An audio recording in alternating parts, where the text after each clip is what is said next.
My name is Danny. I'm a resident at Peter J. Sharp Homeless Shelter. I've been in a homeless shelter since January.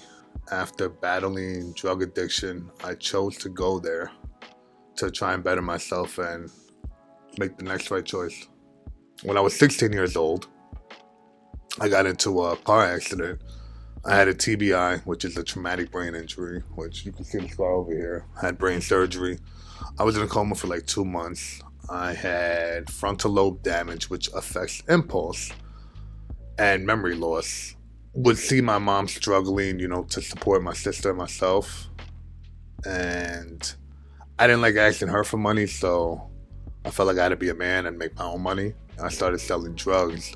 Curiosity got the best of me. I tried cocaine, and I liked it, like, a lot.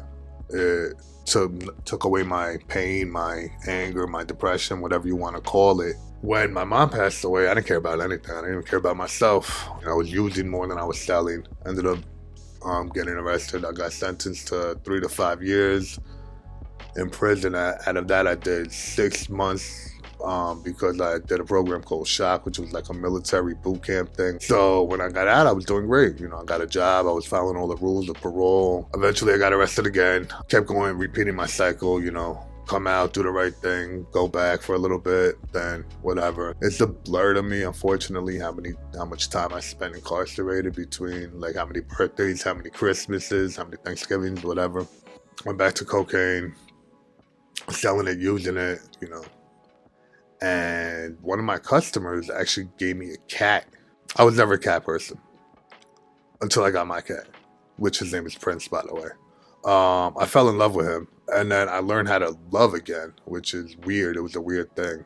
So I was looking at him one day. I came home like 4 or 5 in the morning, and then I just started crying because I realized, like, my addiction for cocaine is not going to let me care for him, and I didn't want nothing bad to happen to him because he's an innocent cat. He didn't do nothing wrong, so I had to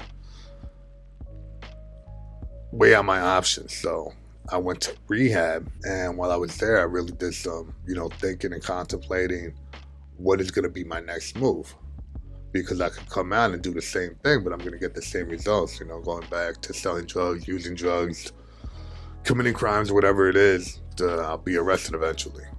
So I started to start over, and I checked myself in to, I went to Bellevue, and from there I went to Peter J. Sharp.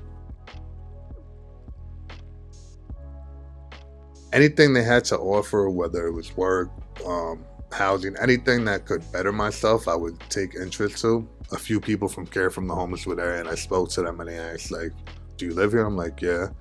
They're like, do you want to make a change? And I'm like, what do you mean? They're like, would you like to be on the consumer advisory board where you could actually make a difference? You're experiencing homelessness firsthand, so you're going to be the best advocate. So that piqued my interest, and I went from there. I'm also so focused, like, drugs is not on my mind anymore. Like, I'm more focused. I learned to love myself, and going to rehab, it literally woke me up, and I need to be able to support myself, and I would like to have a family eventually. Anybody who's struggling with unhousing or addiction, you have to want it. I could tell you a million things to do, but you literally have to want it more than anybody else, because I can't want it for you. I learned in rehab that if you want something, hang around the people who have it. That way you could learn from them. How did you become to where you are? How did you, like, if you want to be a football player, don't hang around basketball players, hang around football players, so you could learn, like, how did you get to get drafted for the NFL or whatever the case is.